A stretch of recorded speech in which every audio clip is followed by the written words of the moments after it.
In the built environment, we don't have an ideas problem. We have an execution problem. For decades, we've had the tools to build healthier, more sustainable places. We know what works: better materials, daylight, nature based design, smarter energy systems. And yet, truly high performing buildings remain the exception, not the rule. My guest today is Eric Fried, an architect, author, and one of the most influential voices working at the intersection of regenerative design and the future of the built environment. Over the past 25 years, Eric has helped organizations rethink how sustainability can improve performance while reducing operational costs. He currently is the Director of Sustainability at Canon Design and previously served as Chief Community Officer at Eco Districts, helping cities and developers create regenerative, resilient, and socially equitable neighborhoods. And before that, he was Vice President at the International Living Future Institute, where he helped advance one of the most ambitious regenerative building standards in the world. Eric's upcoming book, Frictionless, starts from a simple but powerful insight. Innovation doesn't fail because we lack creativity. It fails because no is easier than yes. And in this episode, we explore how that friction shows up in urban development and sustainable infrastructure, from risk-averse capital to outdated assumptions about cost and complexity. Because if we want cities that are genuinely better for people, the challenge isn't imagining better buildings, it's removing what stands in the way of building them. I'm Kate Gasparro, and this is Building Better Cities. So, you've been talking about regenerative buildings that actively improve human and ecological health for nearly a decade, maybe longer. Can you get us on the same page? What is regenerative design, and how is it a solution for the problems facing the built environment today?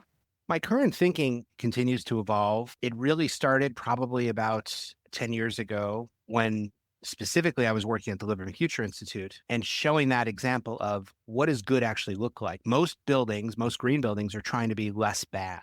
What if we didn't want to be bad? What if we wanted to be good? What would good actually look like? And that was the overarching question of what it is. And the beauty of Living Future and the beauty of their Living Building Challenge program is that it set the bar of, well, here's what good looks like in a building. And I started realizing that all of the language we use in architecture and design and construction does the same microaggressions that we do with diversity, equity, and inclusion type work, which is we normalize the toxic building, we normalize the unhealthy, wasteful building. That is normalized, and everything else is in orbit around it. Everything else is seen as the alternative. And so that started this process of just like how insane it is the way that we build, just pointing out the absolute horror of knowingly putting cancer-causing chemicals in a building, knowingly committing a building to air pollution, knowingly essentially dooming the building to a massive dependency on a fossil fuel hegemony that is both expensive and toxic and damaging. So that's what started. And then the immediate experience after that, I was at the X Prize Foundation developing a moonshot for what should a healthy building look like? What would a regenerative building look like? And the whole framing of what X Prize did was really the biggest shift. And the shift was going from a fixed-based mindset, a scarcity-based mindset, and moving into what they specifically call an abundance-based mindset or a growth mindset. Mm-hmm. And the founder of X Prize, Peter Diamandis, wrote a book called Abundance that highlights this whole metamorphosis. And then they put us through a series of trainings through what's called Singularity University to reinforce and teach us how to think in this abundance-based mindset. And as I'm saying this out loud, I realize it sounds like a cult. I'm describing a cult. A little bit. It's not. The panicked look on your face maybe you think it's not. It's just a new way of thinking. And I, as a designer, I've grown more through this abundance-based mindset than in anything else that I've ever experienced before, because it lets me look at a site and look at it for its opportunities. So I'll give you a dumb example. I was working on a hospital in Milwaukee, Wisconsin. They had never done anything with sustainability. They deliberately put it off. They were scared to touch it, which is a very common thing. They knew it was important, but they were essentially waiting until they were forced to have to do something because everything was running fine, right? And one of the ways that this embodied itself was they kept apologizing for the styrofoam cups that they were giving out. And these were real 1970s Welcome Back Kotter style styrofoam with the white foam, like the gross to touch styrofoam cups. But they kept referencing them. I didn't mention it. I don't want to be that guy. I'm a guest in their hospital. I don't want to, hey, what's with the styrofoam cups? But they kept bringing it up. They kept apologizing. Like, we can't be green. We still serving styrofoam. And I said, yeah, let's talk about that. Why are you still serving styrofoam in the 21st century? given everything that we now know. And they said, oh, because we can't afford the good cups. Now let's break that sentence down, shall we? We can't afford it, meaning that the upfront cost is the only cost they measure, number one. Number two, they called them the good cups, meaning that they acknowledged that the styrofoam are bad cups. Again, there's that like weird toxic building centric thing. And I said, you don't realize these cups are costing you money. They said, what do you mean? I said, these cups aren't cheap at all. No, they're really cheap. They're like, half a penny each or something. I said, no, they're not. And I brought in their head of facilities and I said, tell me about these cups. And he's like, oh, I hate those cups. And I said, why? And he said, we have to shut down the compactor twice a month to basically scoop out the broken up styrofoam that jams the compactor. I said, how many folks do you use to do that? He said, we have 2 men for 4 hours cleaning out the compactor. And I said, so 2 men, 4 hours, that's 8. Twice a month, that's 16. So 16 staff hours a month spent cleaning styrofoam out of the compactor. And he said, yeah. And so you do the math and you realize they're losing money every time they order the cheap cups. I said, you could have gotten the good cups this whole time and they would have paid for themselves.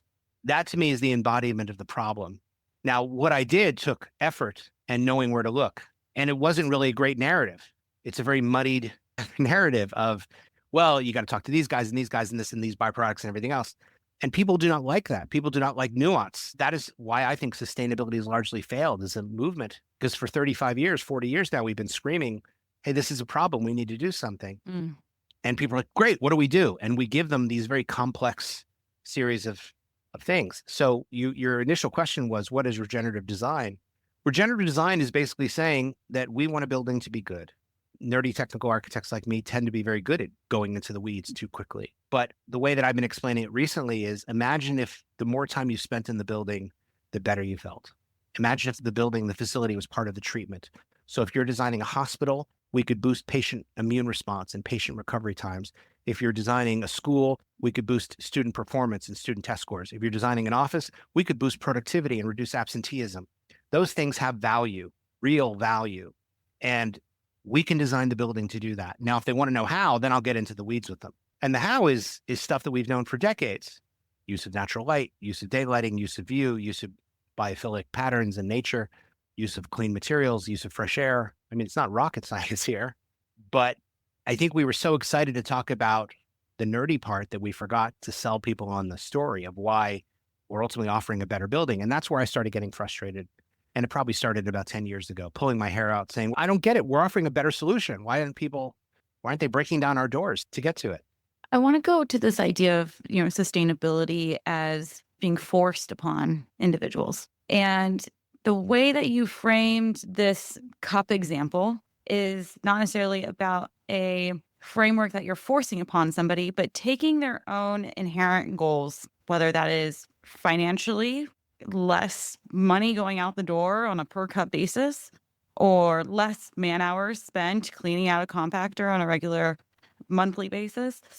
How do you get from sustainability being a forced framework to being a solution to an everyday problem? When you work in sustainability, and I think this is true for most of my friends and colleagues who work in sustainability, because we talk about this very openly, but when you work in sustainability, you're used to rejection. It's like being a struggling actor.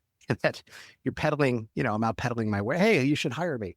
So very often, and it happens a lot, I'll walk into a room and they'll introduce me to the head of facilities or their VP of construction or somebody like that. That's our typical client as architects. And they will say to me, just so you know, I hate sustainability. That's how people say hi to me when I walk in a room. Like that's where the conversation starts. Okay. So how do you pivot from that into getting them to trust you? And that's what this business really is. I'm really a glorified therapist, right? I'm trying to get them to trust me and open up so I can solve real problems for them and the occupants of the building. And so I never know what to say when they're like, I hate sustainability. What I usually say is like, yeah, man, me too. Like, I don't know. And so I pivot immediately by saying, well, forget about sustainability. Let's talk about you. What's driving you crazy right now in your position? What's keeping you up at night? What are you worried about? Because you realize that the gateway to innovation is pain. Pain points are the things that they're going to want to fix. So let's map out their pain. Where are they experiencing pain? The pain is the gateway to innovation. And so we start listening. And so did this in Minnesota. And I, again, I hate sustainability. Yeah, I get it. Me too. Forget about that. What's driving you crazy? And he said, you wouldn't understand. I said, well, try me. And he said, okay, we spend $96,000 a year plowing snow. I said, yeah, well, it's Minnesota. It makes sense, right? It's a lot of snow here. What's wrong with that? He said, $96,000 a year. We could hire more staff for that. We could buy more equipment with that. That's valuable money. And we're spending it every year. And the snow just melts anyway. It's just really annoying. And I said, well, you know, that old central utility plant that you've been thinking of like dumping more money into to try to make it last another few years. It's 30 years old and it's on its last legs and it's being held together with bubblegum and popsicle sticks. What if instead of dumping more money into that, we built you a new central plant? And instead of using steam, which is expensive and costs you a lot of money, we put pipes into the ground and pulled warm water out of the ground using geothermal. And by the way, the government will pay for half of it through rebates. And then what if we took that warm water and then pumped it through your parking lot? And so that way, at the first sign of snow, you flip a switch, it slowly warms the parking lot and the snow doesn't stick. Essentially, it creates a big snow melt zone, all heated with natural ground geothermal heat source water. You never have to plow snow again, except on maybe the heaviest of blizzards. But for the most part, you could save all that money. And he said, you can do that? I said, yeah. And if we do that, that means we're also getting geothermal heat, which is a nice low temperature heat. And we can use that to heat and cool your buildings too. And because we're using it to heat and cool the buildings, you're not blowing dusty, germ-filled air on the patients anymore. We'd use chilled beams and, radiant heating. So it'd be much cozier. It'd be better quality. So you get less complaints from the patients. I'm solving like five problems for them at the same time, all by really hitting his pain point. What resonates with him is I'm spending $96,000 a year plowing snow. So it's making that connection. The artist tying it back to what they see as their problem. Because otherwise, if you walk in and you're faced with, I hate sustainability or I hate innovation or I hate trying something new, which is what they're really saying, you have an uphill battle to climb. But if you kind of sidestep that and move them into what's driving you nuts, that becomes a great conversation starter. It's opportunity. And again, it's that abundance-based thinking. I'm thinking, well, I have this big campus. I have 20 acres in front of me. What do I have an abundance of? Well, I guess I have an abundance of snow, obviously. And some of the conversation was, what could we do with the runoff? What could we do with the snow melt? Could we collect that water? Like that became a whole other conversation too. Abundance-based thinking is about looking at not what's limiting you and holding you back, but really it's about what's there for the taking that you could take advantage of and use as an opportunity. What I like about that example is it's using some very basic thermal energy mechanisms. Some would say antiquated or vintage. But what it goes back to, and it harkens back to in watching some of your TED Talks, is this idea of the living building. And taking mechanisms for regeneration and putting them into a building can produce not just solutions to ice melt, but solutions for other parts of the building. I was wondering if you could sort of like talk through some of those regenerative architectural elements and how they're pulling from living systems. So we think of it in terms of the different loops that are going on. So there's a nutrient loop, there's a hydrology water loop, there's an air loop. A lot of these are tied to physical systems or ecosystem services without getting too technical. But for example, a site wants to absorb CO2, produce oxygen through photosynthesis. It wants to filter the water that it collects. And mankind has gotten very good at disrupting all of those things by paving over paradise and putting up parking lots everywhere, right? Impervious asphalt, which is toxic, which doesn't allow the groundwater to be reabsorbed, which prevents any photosynthesis from happening. We're very good at killing things. And again, because that scene is normal, everything else is in orbit around it. And so I feel like a lot of my work is showing people that it's not. So we look at a site in terms of its potential. That's the word that we use. So if you've got an acre, right? That acre could potentially park 75 cars? Great.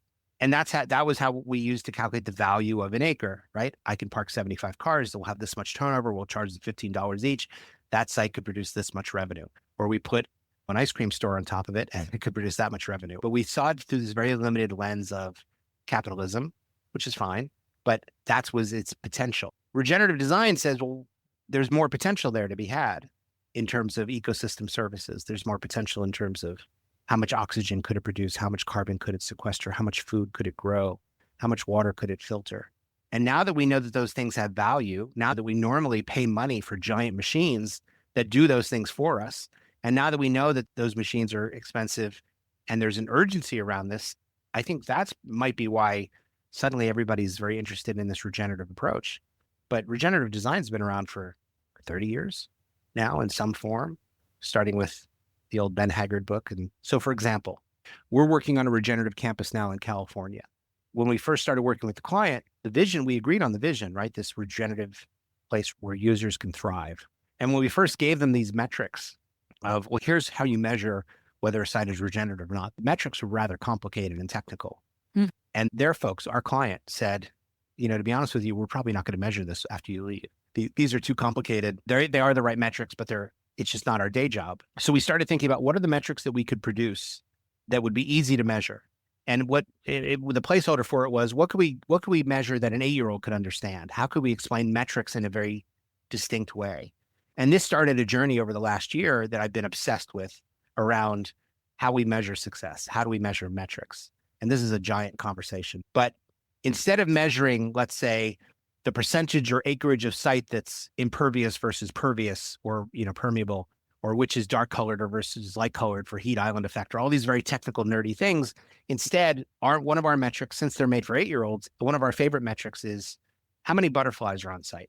And there's only 3 options, because I don't expect people to literally count butterflies, right? There's only 3 options. It's either none, some, or lots. And so you send a kid out there and go, hey, kid, go out and see how many butterflies there are. And then he comes back and he goes, how many? And he goes, lots. Well, think about what that represents. Think about what that's indicating. That's indicating that the pollinator pathways are working, the hydrological systems are working, the hardscape plan is working. A lot of very complex things are working. And the byproduct, the resultant, is butterflies. So I call these illustrative indicators, these resultants of a job well done. And we started having fun making a list of these like crazy things that kind of represent what we can do. So one of my other favorite ones is, how many outdoor meetings did you have last year? None, some, or lots. And if you have a lot of outdoor meetings, that means that we did our job as designers. We designed good furniture and it was somewhat sheltered and comfortable. You felt that you could work out of the rain and out of the direct sunlight. You wouldn't get glare on your screen. You could be somewhat acoustically private, but still have a conversation. It was close enough for you to access from your office. A lot of complex things are going on, but the resultant is, man, I feel like we're having outdoor meetings every day. That's wonderful. And then my favorite one, we do a lot of schools and a lot of children's hospitals, which are very, very different from each other. When you design children's hospitals, you realize everyone coming to the hospital is terrified, right? They're about to either embark on diagnosis or embark on a treatment, and it can be scary. And that's why we typically make children's hospitals bright and colorful. And one of our children's hospital clients, Chalk in Orange County, said, what if you came into the hospital and you could hear laughter?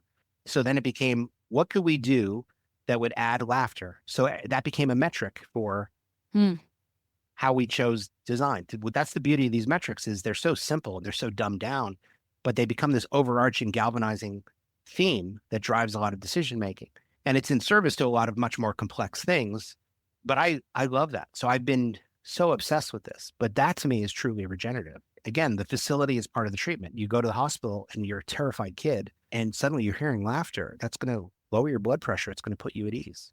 In some ways, and you've referenced it just in our conversation here, that sustainability as an industry has failed itself. There's been so much energy that's put into the sustainability mission.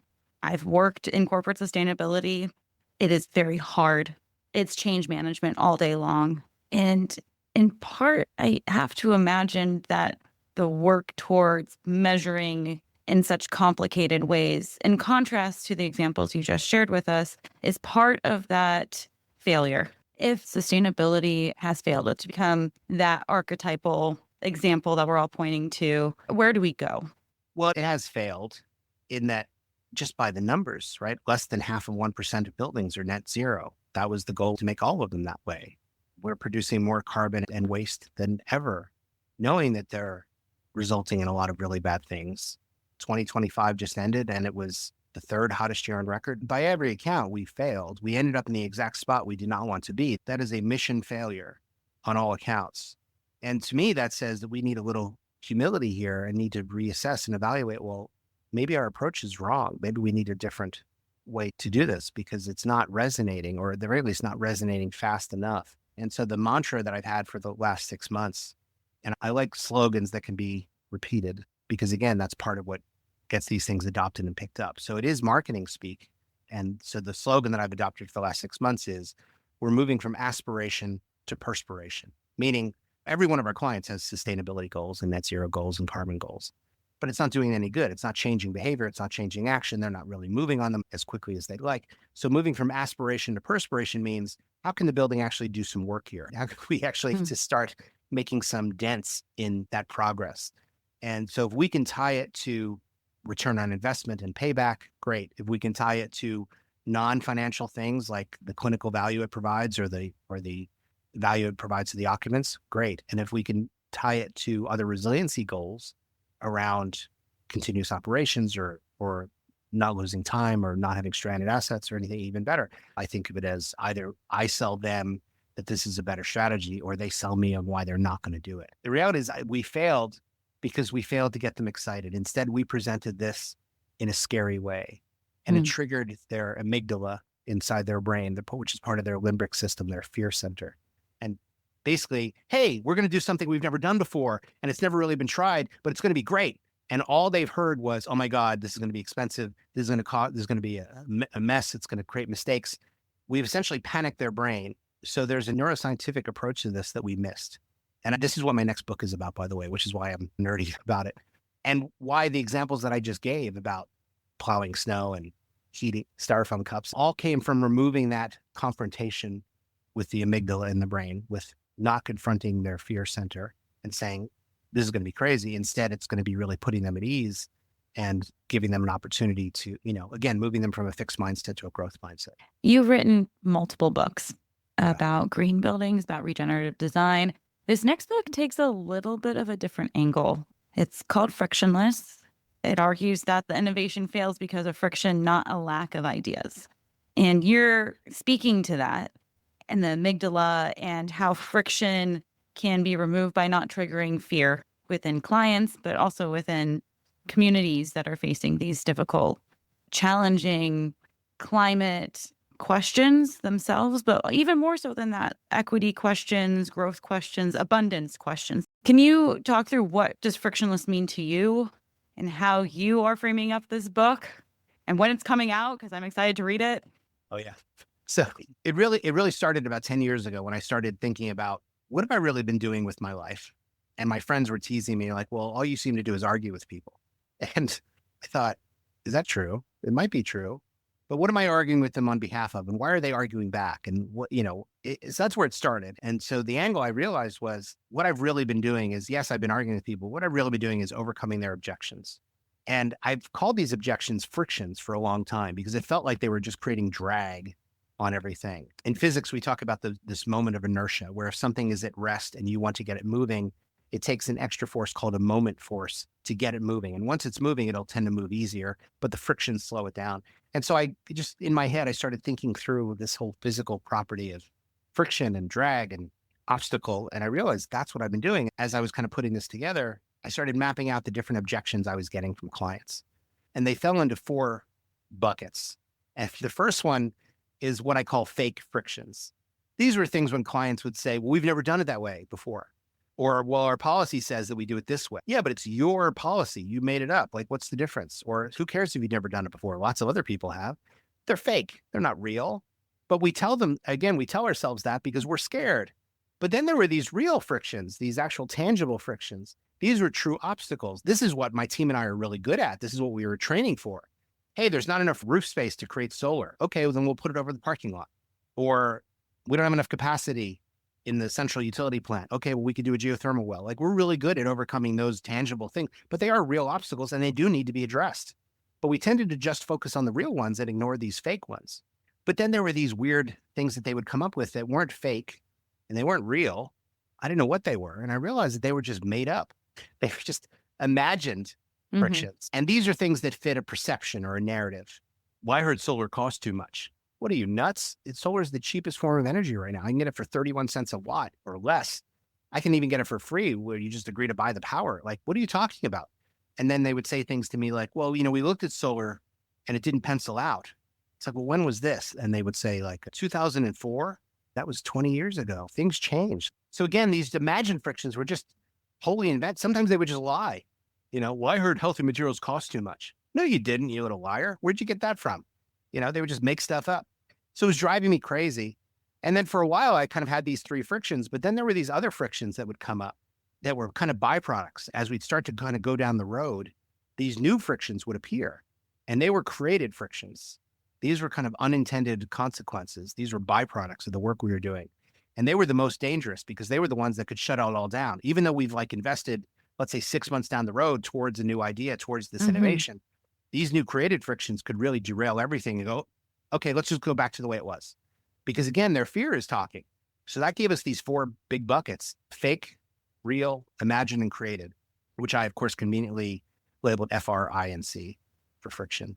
And that's where it really started. And so the book became understanding what is the psychological, what is the neuroscientific, what is the ethical reason why we do this? Because most people, most of our clients are doing this not because they're bad people at all. If anything, they're doing it in service to their job. They're like, hey, my job is to look out for the bottom line, or my job is to protect the company or the organization. I get it. And, here comes your sustainability guy or your architect with, hey, we're going to do something radical. That is not the way to introduce innovation. You introduce innovation as, what are the problems you're having? And we'll find solutions to get it. But you do the problem mapping first. In fact, one of the things I call for is this thing called friction mapping, which I've been doing for now thousands of clients.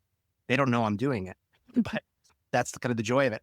But a lot of people listening, I'm sure, do it too. You sit down and go, well, tell me about your current restaurant and how it works, or tell me about your current hospital and how it works, or tell me about your current whatever and how it's, you're simplifying how it works.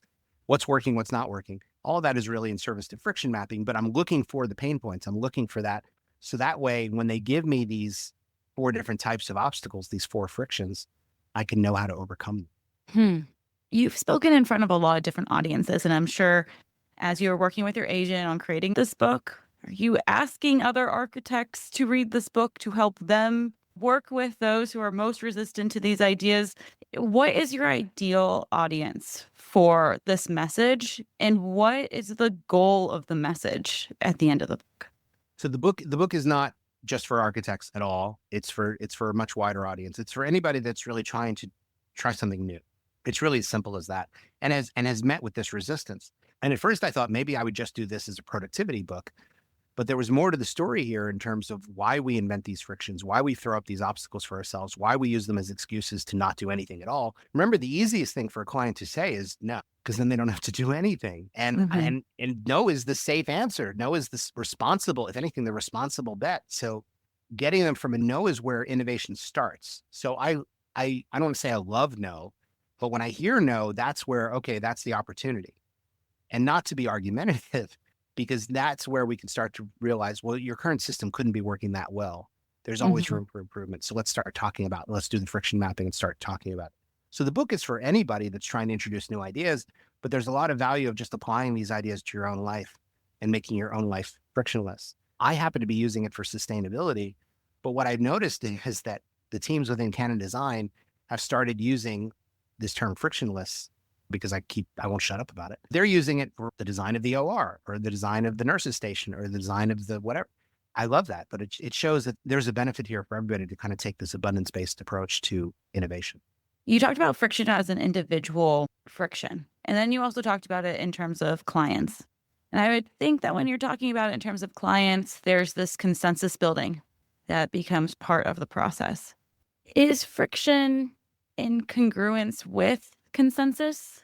Like, if I solve all the frictions for one person as a singular client, but they're part of a larger organization, how do I give them the gift of frictionless to go build consensus with their peers? We were working on a couple of projects for Ohio Health at Columbus, Ohio.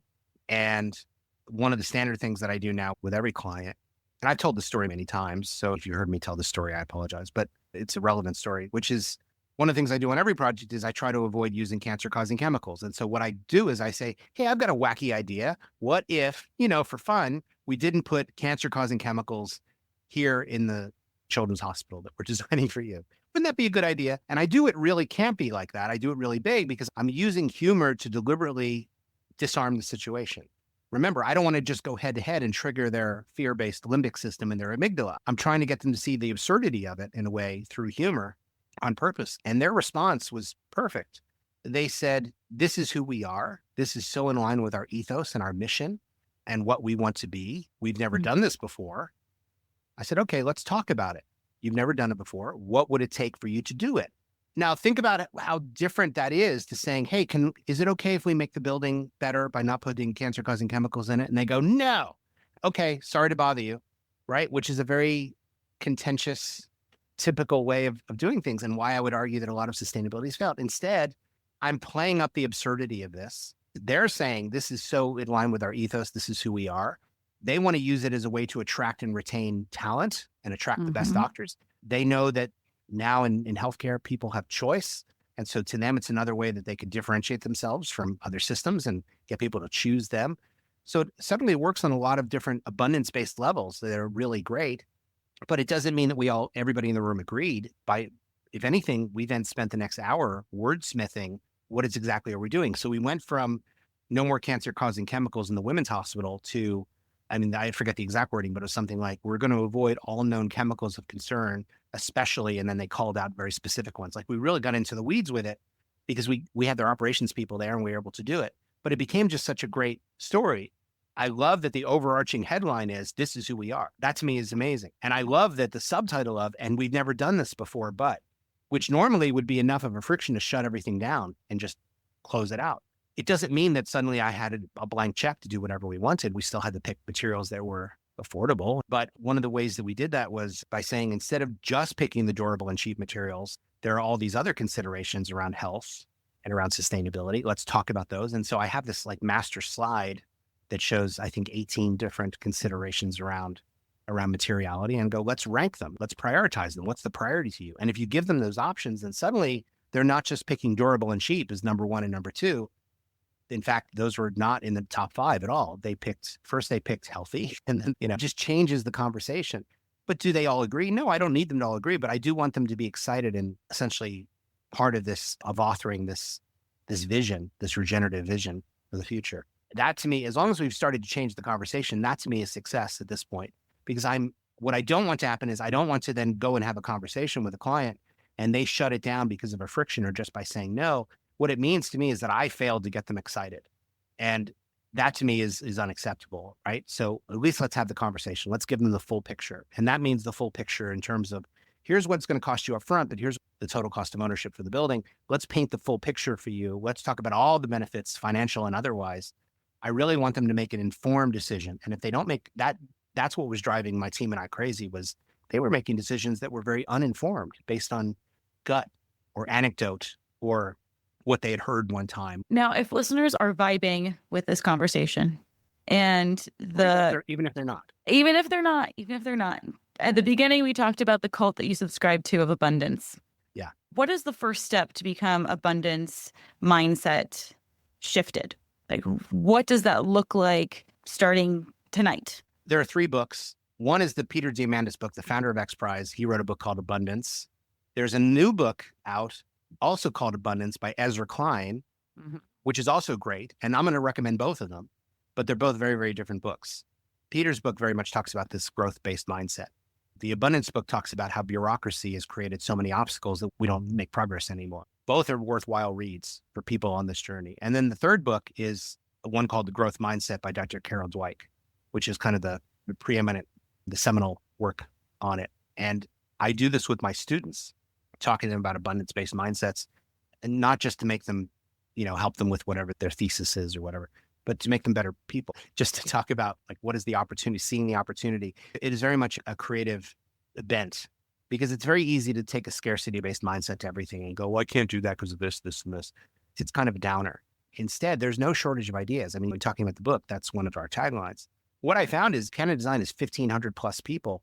They're all super creative. We have no shortage of ideas. I mean, good Lord, typical meaning, we can't capture the ideas fast enough. The ideas are not the problem. It's how to implement them, how to overcome these obstacles to get them implemented. That's the problem. And so it's the frictions that are the issue, not the ideas. Thanks for tuning in to Building Better Cities. If you enjoyed today's conversation, be sure to hit subscribe so you never miss another episode. And if you could help spread the word by sharing with someone, it would mean so much to us. To learn more about our work, check out buildingbettercities.com. We're excited to keep the conversation going. So until next time, let's keep building better cities together.